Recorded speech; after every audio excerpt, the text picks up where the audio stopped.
Hi, my name is Qita Reindler. I'm a pottery artist and you're listening to CIDI 99.1 FM.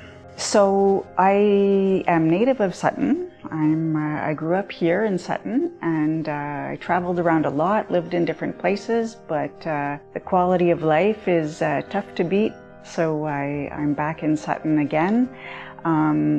Raised my children here and established myself as a potter in this area, and I'm glad to be here. There's a lot of artists in this region, and I've had a lot of support, and I'm part of the Tour des Arts and other artistic expositions.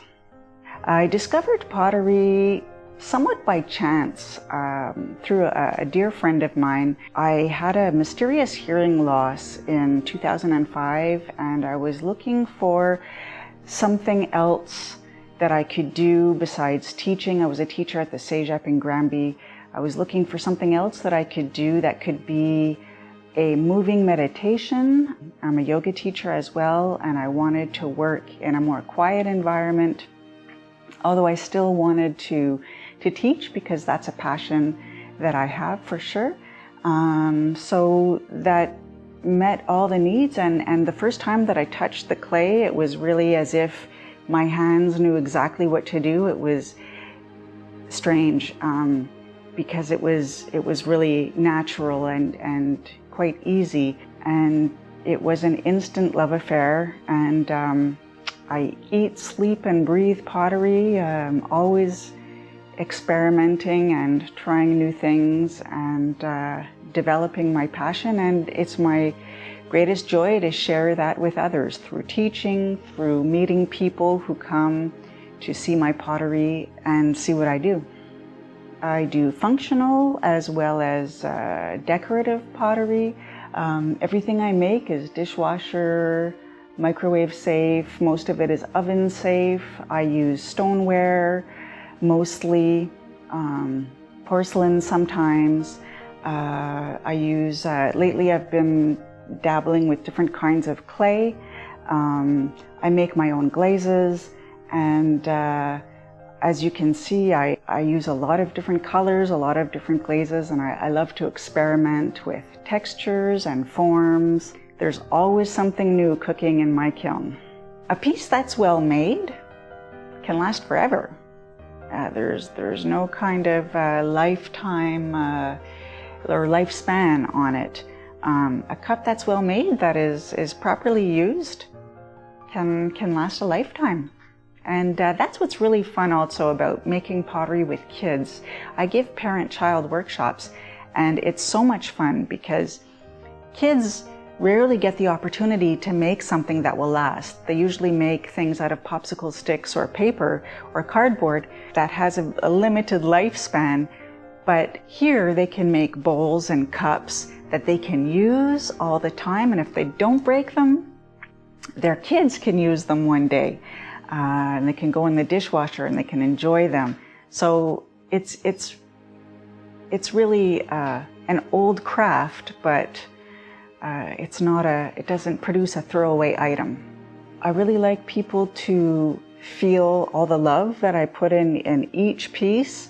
There's a lot to discover in each piece. It's never a uniform color. There's always a lot of different textures and colors going on in each piece. And lately I've been specializing in urns.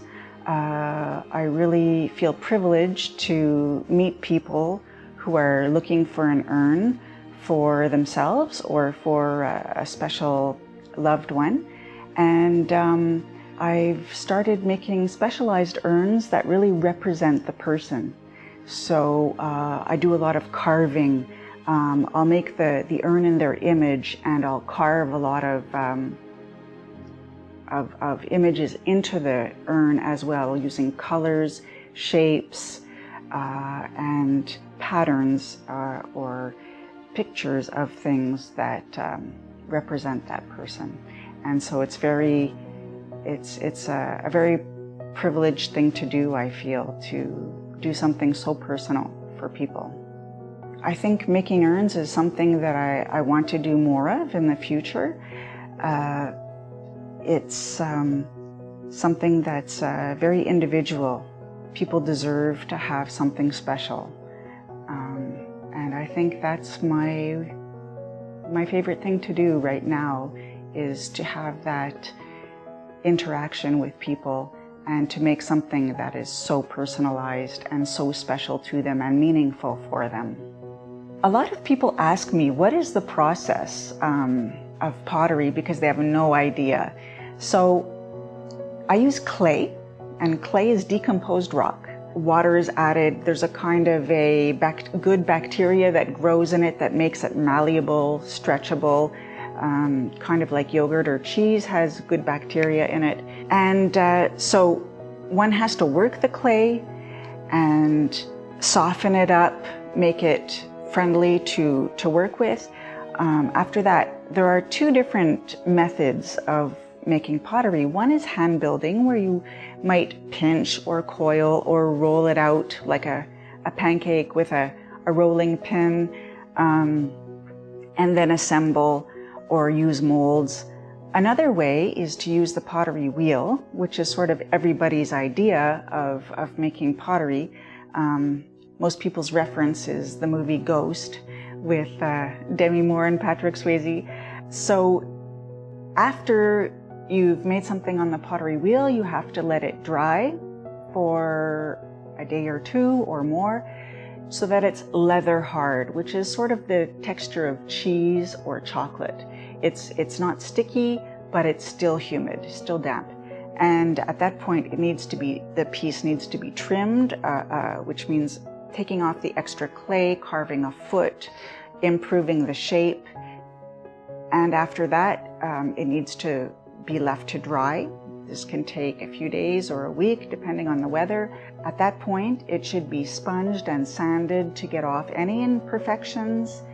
And then it should be fired for 2 days in the kiln, a low firing to about 1800 degrees Fahrenheit. Once that's done, the piece is ready to glaze. And so glaze needs to be made, glaze needs to be applied, glaze needs to dry, and then the extra glaze needs to be wiped off. At that point, it will be fired again, this time a higher firing to make the clay vitrified, to return it to its rock-like state at 2,332 degrees or something like that Fahrenheit. In pottery terms, we call that cone 6. You can fire higher, you can fire lower. That's the firing temperature that I use. So again, it takes about 2 days in the kiln to fire and then to cool off. And then the last step is to sand the bottom of the piece with a sandpaper that is made for metal or stone or glass, to make sure that it's not abrasive for your table or your surface that you have in your house. And so it's a lot of steps. It takes a long time. It takes a lot of patience. It takes a lot of vision, because the glaze doesn't look anything like it will when it's done. It might look brown to begin with and turn out blue afterwards. So you really need to visualize. As a potter, you need to have a lot of skills. You need to be physically strong. You need to have a sense of design, you need to be an architect. You need to be a chemist to make your glazes. You need to be an electrician to be able to fix your kiln. You need to be a salesperson to be able to meet the public and talk about your work. So it requires a lot of different skills, for sure. More than people realize, I think. The first ceramic artists who had an influence on me were the Surretts, Richard and Susan Surrett, and Akeisha Surrett from Brigham. They're well known internationally, and they really were mentors for me and encouraged me very much to continue. I also had some mentors in Victoria, British Columbia while I lived there, from 2009 to 2011. I was part of the Potters Guild and learned a lot there, and they were very helpful, very influential as well. I also work at a readaptation center for drug and alcohol rehabilitation, I should say. And the people there are very creative in general. And I really love connecting with them and showing them how pottery can be very meditative and can be very relaxing. When you take your time and you really focus, you're not in your head, you're not thinking dark thoughts. And I think that I enjoy it as much as they do. They inspire me in how they open themselves to something new. So that might be an unlikely source of inspiration, but it is. And I always feel better after going and doing pottery with them. So I think it's therapeutic for me too. This past year has been particularly challenging for sure with COVID. I haven't been able to teach much at all. I've had a number of sessions of lessons that were stopped after the first lesson. It's been difficult in that sense. I've had more time to create in my studio by myself. Meeting clients has been challenging for sure. And on the other hand, I moved, which was challenging to do during COVID, but I had the time to set up in this new wonderful studio and place. So you take what you get and you make lemonade from lemons. When this house, and this was a garage, when this came on the market, it just seemed like a perfect opportunity. I was looking to move, and what could be more inspiring than a view of Pinnacle Mountain and this gorgeous setting. I think every artist would love to be in a setting like this, which is very inspiring.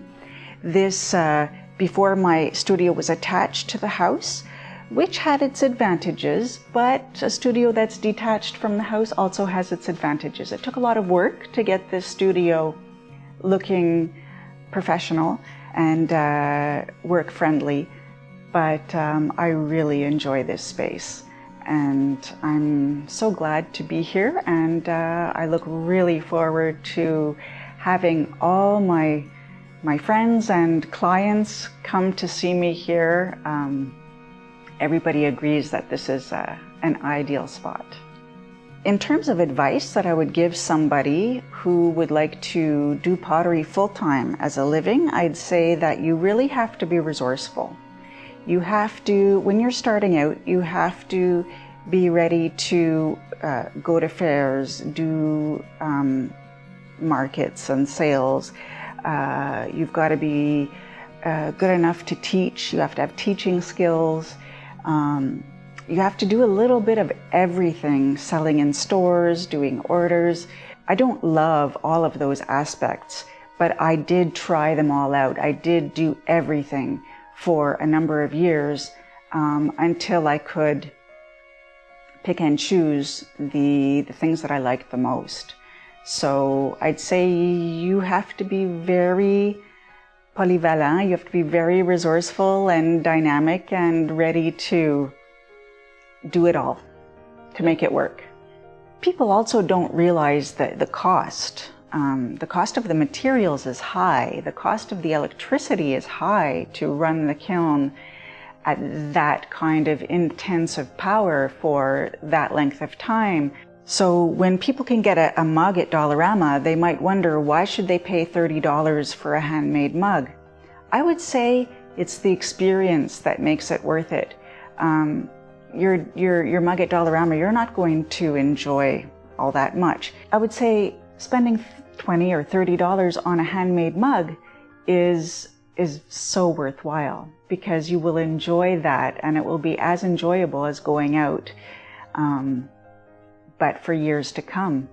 And if it's well made, the the glazes don't fade. You can use something for 10 years and it does not look worn, whereas your mug from Dollarama is going to look worn. But quality made pottery will look brand new even after all that time. So it's a worthwhile investment, not to mention that you definitely will find that anything you eat in handmade pottery will taste better. I can't tell you why, must be the love that's in it, but I guarantee it. If your food or drinks don't taste better, then I tell people, come and return it to me. I will give you your money back, and no one has returned anything yet. I'm open by appointment.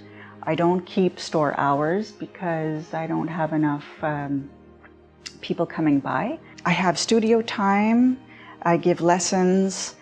I also have my work at Farfelu Boutique in Sutton, as well as Fleur and Smoothies, and a few other places in the area. But generally, I sell from here. I have my little boutique area here as well. You can also find me on Facebook at Studio Qita, as well as my website, which is www.studioqita.ca. And my website is under construction. It's getting better all the time. I would like to acknowledge the support of the Official Language Minority Community Media Consortium and the Government of Canada for the Community Media Strategic Support Plan.